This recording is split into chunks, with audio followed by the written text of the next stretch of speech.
Hello everybody and ODs. We would like to welcome you to the new OD Union YouTube channel set up by the ODU Comms subcommittee, and today we are interviewing the chairman of the ODC, Simon Koch. It's a great pleasure to have Simon here, and we'd like to utilize this form of this medium of communication more often so that you can see what we do in Cape Town from wherever you may be, and get to understand better who we are running the ODU and what our objectives are. So thank you, Simon. It's a pleasure. It's a pleasure, Nick. I think let's start from the very beginning, from when you were a child and you are not actually native of the southern suburbs. No, not at all. I was born in Paarl and went to Paarl Primary when I was till about standard 2. And then my mother, I think, decided she wanted to get into politics, and she became mayor of Paarl. But before she became mayor of Paarl, she made sure I was firmly ensconced in a boarding house in Cape Town. So I went to Wet Pups, where my uncle had gone before, because I think me running around Paarl with her being mayor wouldn't have actually worked so well for her. Yeah. Okay, so you were at Wet Pups? I was Wet Pups. Then I went to Wet Pups till standard 6 in those days. And at Wet Pups, and then from there I went to Bishops and went to schoolhouse and matriculated in 1977. It seems a long time ago. Yeah. No. And tell me, your time at school, lots of sports, academics, where? I was probably more an all-rounder. At Wet Pups had an award, I think it was called the... what was it, the Labia Cup, which was sport, and I always did a bit of both. I was probably only diagnosed with ADHD at 53, but I knew I had it then, and the only way I could get out of that was sport, and sport was my life. I hated boarding as a 9-year-old. I mean, I found it was full boarding, and I found it very restrictive, although boarding in senior schools a lot, I preferred that. Yeah. But Did you board at Wet Pups? I boarded at Wet Pups, yeah. My folks lived in Paarl. And my mom was mayor of Paarl at the time, sort of at that, just straight a bit after. I mean, the worst thing that ever happened to me is I'm a first-year boarder at Wet Pups, 9, 10 years old, and the government have elections. And my mother is now standing in the constituency against the darling of the whole of the southern suburbs, Catherine Taylor, as a Nationalist Party member in the constituency of where the school, and all I could see all over the place were posters and stuff, but I couldn't see my mom. And I used to get nailed because, as you can imagine, the parents at Wet Pups were not pro-Nationalist Party at that stage. And so, yeah. So I learned the ability to defend yourself from a very early age because I had to. But if I hadn't been good at sport, I don't think I would have survived boarding school. And do you think the full boarding aspect made quite a big difference? I mean, compared to today, where it doesn't really have that, at least at Bishops. You know, you had. I think this full boarding aspect at prep school was probably pretty cruel. I would have loved to have a weekly boarding system at prep school, because you can then play your sport, then you go home on the weekends, which I think is wonderful. But at senior school, I think it's very disruptive. Because you have some guys going out on Fridays and some guys staying for the weekends, and you start getting packs. And also that and the lack of prefects at boarding school level creates a very different dynamic. You know, the prefects are the ones that would actually keep the control and make sure there's not much bullying. You'll always get the verbal bullying, I think, at any school. If you're slightly different, if you've got long hair or you have curly hair and the other guy's got straight hair, they'll find a name for you. It's just, and even today, that's sort of, it's not the aspect of bullying, but it's more the, if guys are friends, and especially if they've been to outside the schools we've been to, and it might even be, they will insult each other rather than compliment each other. And women never understand that. But you don't. The banter, yeah. Our banter is always about nailing each other rather than trying to say what a wonderful oak. And if you don't like someone, you wouldn't even bother to banter with them. So that was the sort of rapport, which I think a lot of people find quite difficult to understand with men, and especially boarding school guys. And I also think that your school career is incredibly different, whether you were a full-time boarder or whether you were a day boy. It's completely different. It's a completely different experience. And I think one of the things we've got here with this ODC committee, there are 9 boarders. It's the first time ever, I think, because boarders normally live outside of Cape Town, and so they never get involved. But this time we've managed to get a few guys from the out. We call ourselves the outsiders because we are. We weren't Southern Suburbs people. Bishops has been run by the Southern Suburbs community, the insulated group of people for years and years. And suddenly you now find a whole lot of outsiders sitting on the ODC committee. It's an important But perspective difference. But our perspective on school is very, very different to those that were day boys. And you could never understand it. And I don't even think the weekly, you won't even understand it as a weekly boarder. Weekly boarder is a jewel. It's an Airbnb, Constantia Airbnb. I mean, what a pleasure. During the week you're at school, no hassles, do all your work, and the weekends you can just go for it.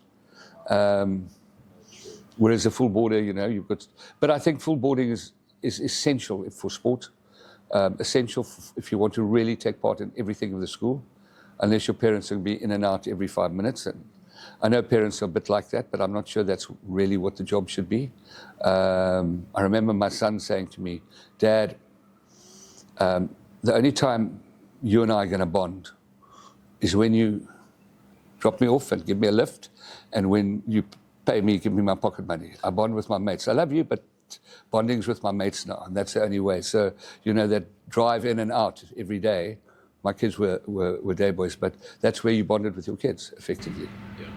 So before you came, we were looking through some of the old archives in the office, and we stumbled across a little piece of paper, which I want to give to you here. This is how the archives used to work at Bishops. That's your card. I mean, maybe just explain. Actually, this is my writing as well. Just explain to the people what that actually is. This is, and show them.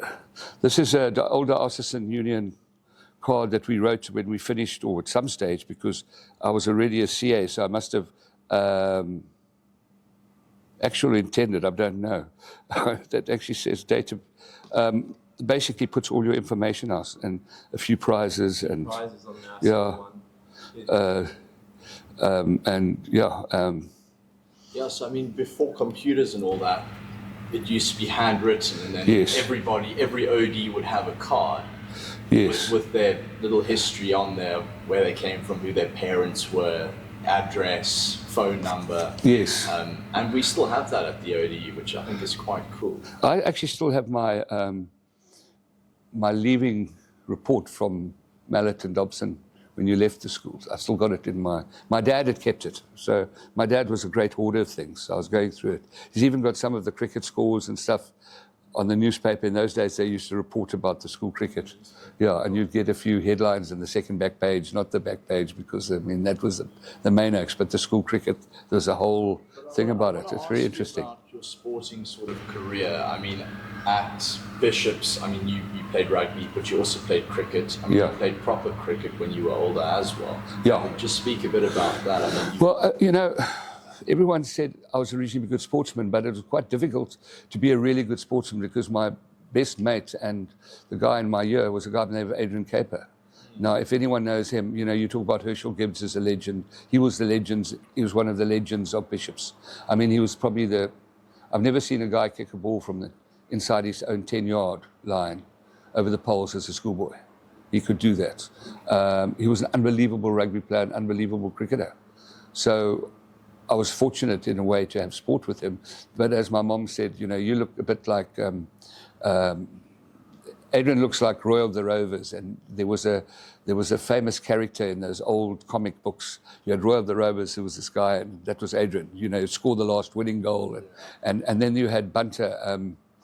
There was a big fat little tubby oak, although I wasn't fat, but had glasses, and they sort of, that's who you reminded them on, sort of thing. So, yeah, I think the Ronnabush boys sort of referred me to like Eddie Barlow because of my glasses and stuff like that. Yeah, I love my sport. The problem with cricket was that it always took part, everything was during your exams. So it used to be a great strain to try and play cricket and do well academically.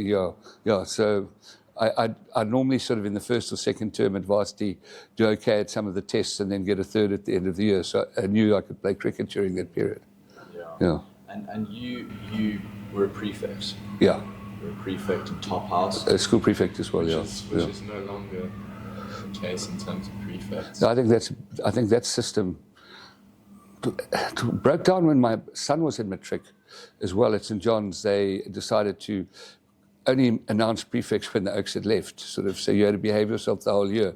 It was sort of, it was more, they used to call it a leadership thing. I think if you're going to run a school, and especially a full boarding school and boarders, you've got to have prefects, house prefects. From our perspective, whereas we didn't have prefects, and the idea behind it was that when you just have like 4 prefects in the house, the rest of the guys kind of just sit back and do nothing. Yeah. So now what is currently the case is everyone has a portfolio in each house, which they kind of look after. And I think in terms of that, it worked quite well because it gave people the chance who maybe would have just missed out on prefect to actually have a role and do something of note in terms of leadership. But I think definitely... But you also need to recognize that leadership and also give it some authority. No, definitely. In terms of authority... Of discipline. Within the house, it's harder to like lead a group of boys when you've only got a head of house and a deputy. Yeah, you can't. But, yeah. And then you left school and you went to UCT. Yeah. Continued playing sport, but... I was asked if I wanted to stay post-matric, because in... Which doesn't exist. No, it doesn't. But in my year, in my standard 9 year, the head boy was in schoolhouse, and the same guy was head boy for 2 years. And in my matric year, he was in schoolhouse. But I wanted to get out. I'd done my bit. I had 2 objectives. In those days, a first-class matric was a C. So I wanted to get a B for matric and play Nuffield cricket. That was my objective in my matric year. And that's what I said to my folks. I said, if I get that, I want a car. I'll bet you I'll get it and get a car. Eventually got a car. I mean, when I talk about a car, it was my grandmother's car that my mother had that had dents on either side, completely stuffed. And that was my car. But I could get a car. I was only eligible to car midway through my first year of varsity. So, UCT. Yeah, at UCT. I went to Smuts. Yeah. And you did... I did a BCom, and then I did a GDA, and then was a CTA. I think it's now called a GDA. PGDA. Is it a GDA? And then what I did was with myself and another guy, were the only 2 guys. I didn't want to do financial accounting honours. So the 2 of us were allowed to go and do management accounting honours, which was a 2-year degree, part-time, well, in the evenings.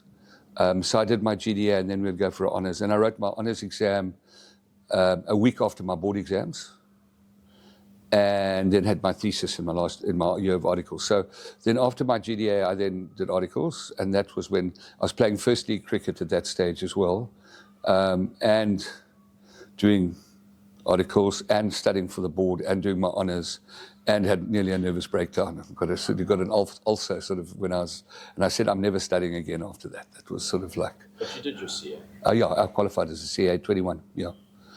Well, when I wrote my board before I was 22, 21, when I was 21 years. It's important to now mention, I mean, you've only been back to the Cape not for a long time. No, I spent, after my...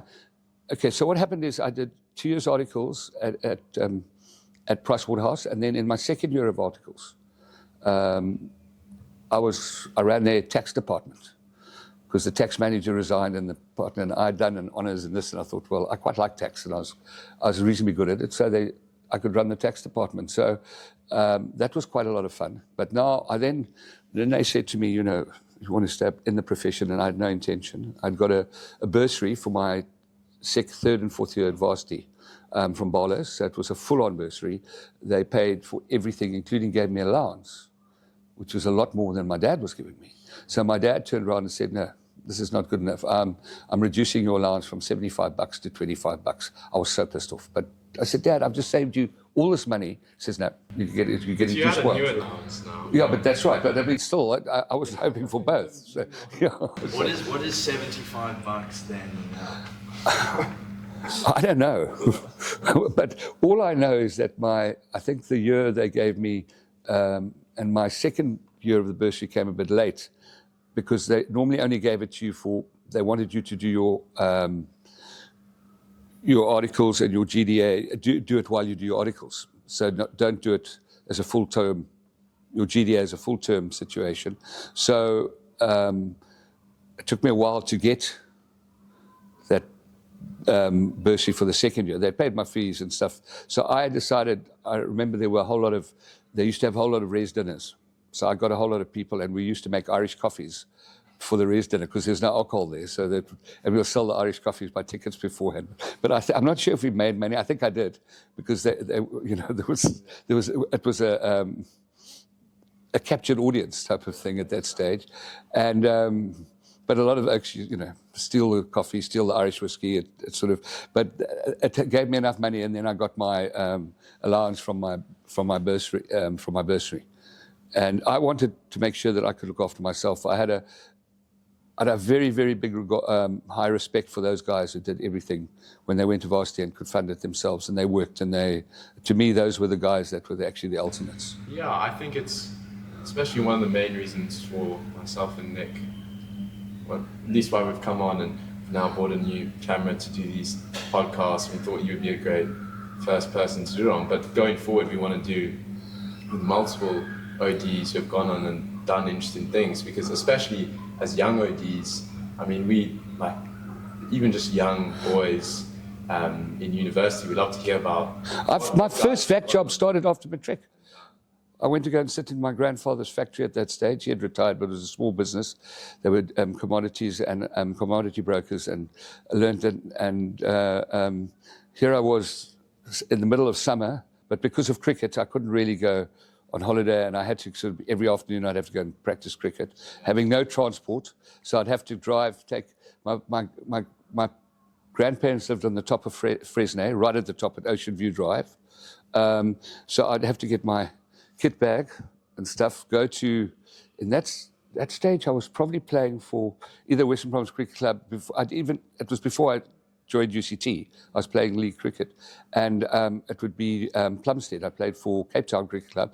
Take a train all the way to Cape Town train station, get the train, then get a bus, and they drop you at the bottom of Sea Point, and then I'd have to walk all the way up with my Moose cricket bag because there were no phones. You couldn't phone there and say, please pick me up. So you had to walk up that hill. I'll never forget it. Oh, yeah. It was dedication, I think. But I loved my sport, yeah. But you moved to Johannesburg quite young. So what happened is, then in my second year of articles, they said, maybe if you stay on, you become a tax partner, etc. And I froze. And I said, okay, no. I want to get a reduction in my articles. So you could, if you went to army during your articles, you only have to do 9 months, 2 years, 9 months, whereas otherwise you'd have to do 3 years. So after my second year, I went to the army, and then came back. When I left the army, which was in Joburg, I was sent to Fort Trekker, and then when I left, finished my military service, I'd finished my last 9 months of articles at Pricewaterhouse in Joburg, having done no auditing, but now having to be an audit senior. So that was a very interesting exercise. And then joined Barlow's in the September of 86, I think. Yeah, 1986, yeah. Yeah, as a scholarship, as part of the bursary they gave me, yeah. And you spent most of your career in what, corporate finance? It was actually very varied. Just to say, having spoken to you at length, your career started, as you said, Pricewaterhouse, Barlow's, quite a highway road for CAs, but then you went and did stuff then the Keppels. No. Then what happened is my uncle offered me a job at the same rate as he was paying his shipping clerk, and I said, you know what you can do with your job. So I joined the opposition and did a bit of trade finance, and found, Oaks were making money, not very smart, but they were making money, and I was desperate to sort of do something on my own, and then did a turnaround in a coal trucking business, which was fascinating. The guy, if anyone knows transport, your contract costing is so important, and he did this manually. So just by putting everything on computer, and remember in my day, the first laptop only came out when I was 29. So computers we were just using it so I could model and do all those. In those days was Lotus. So I modeled every contract and stuff. And just on the one contract, I saved him. My salary was 6,000 a month then, but I saved him 18,000 a month just on the one contract by just doing the numbers properly. But I said, but we don't need to list a royalty agreement. The company's listed already. So just take the other assets out. So we did a 311, restructured, bought the other assets, and left the royalty company to the shareholders.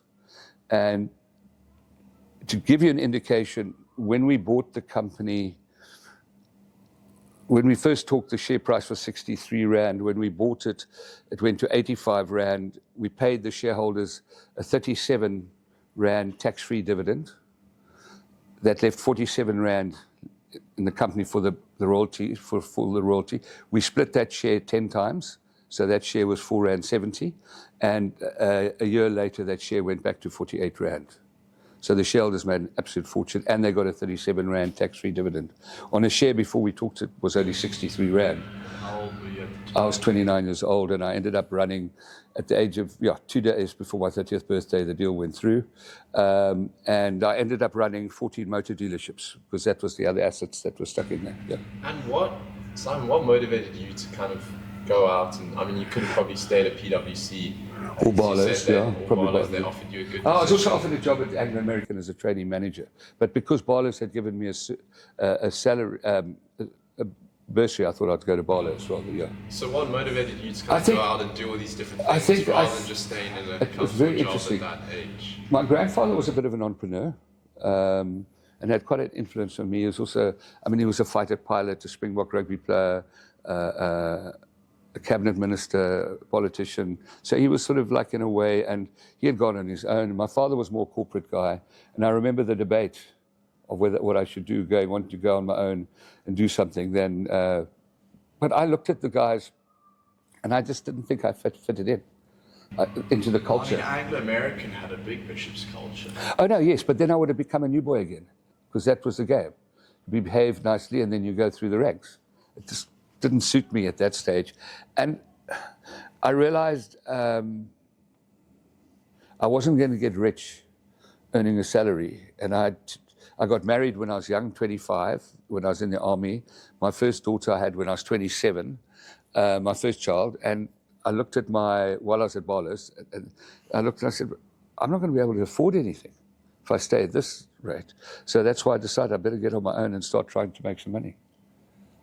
So, And so we did that turnaround, and then 2 years later we paid the banks back. And I split with my partner and went with one of the guys who eventually became head of R&B, and we formed a small company called Sovereignty. And then my uncle came back to me and said, no, you must come to London. And I said, okay. South Africa was burning in 1992, 93. So I went to the UK. Did you go with your family? Took my whole family across, got divorced. Got separated while I was in the UK. My ex-wife brought the kids back to South Africa, and that's when I made a crucial decision in my life. I said, I'd been successful, but I said, I want to be with my kids. So I came back to South Africa on the next flight, and then sort of modeled my life based on my children's, or how I could see my kids and spend time with them. So, and how many kids do you have, Sam? I've got 3 of my own through birth, but in my second marriage, my wife had 2 children of her own, which were the same age of mine. She came to South Africa, so we met in London, but she lived in South Africa. She came back to South Africa with her children and lived in Durban, and I was in Joburg at that stage. So when we got married, her kids, they came to live with me. There were 2 girls, and they still see me as their stepfather, even though I'm divorced from her. So it was 5 in total through private schools. So I had a huge experience in seeing what happens in private schools, because the schools the kids were at were St. Catherine's, St. John's, Rodine, Pridwin, Kingsmead, St. Mary's, in St. Anne's, my youngest went to. So there I saw my class in Hilton. Have I missed one? Oh, in London, it was Seven Oaks in Kent, where they do the baccalaureate. So it was about 9 schools I physically, my kids were present at, various Pridwin, yeah, and St. John's, and then the girls were, and then also DSG. That's where I met Bruce Probyn again. One of my stepdaughters went to DSG. And so what I did was as well, during that period, I started corporate finance. Well, I did a few things, but was to be able to have a job that I could actually spend time with my children. So I managed over the last, probably during most of my marriage, my time with my kids, to get about 15 weeks leave a year, take about 15 weeks leave a year, sort of with the kids on holiday, and also have some time with myself. And I often found myself on the phone. In those days, cell phones only came out in 1994. And in a way, that was a blessing for me because it allowed me to travel and do a lot of business on the phone. And my kids would always say, you're always on the phone, but that's how I did business.